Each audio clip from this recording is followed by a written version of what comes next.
Sa landas ng alaala at pagmamahal, aking hahakbangin ng mga himig ng pagsasama at mga ngiti ng kahapon.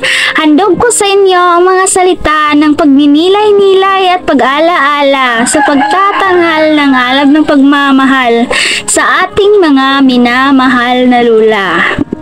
Sa gunita ng kahapon, larawan mo'y bumabalik sa bawat galaw, tila'y kasama ka't kasali sa sayaw ng alaala.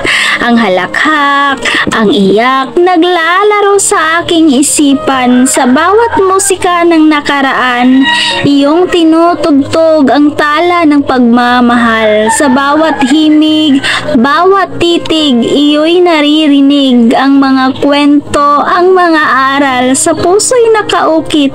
Sa bawat yakap, sa bawat halakhak, saya'y sumasabay.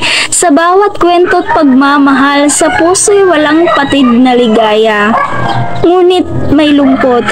May lungkot sa bawat kwento, sa bawat pagtatangi, sa bawat pag-alaala. Lungkot ay bumabalot, ngunit sa kabila ng sakit, sa kabila ng luha, nariyan ang pag-ibig, walang hanggang kasiyahan at katuwaan.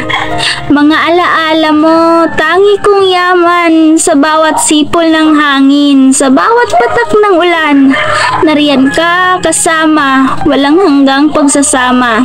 Sa bawat pagtakbo ng panahon, ang iyong pag-ibig ay sumasabog na parang bulalakaw sa langit.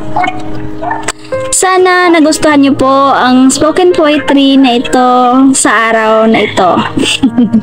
Thank you for watching!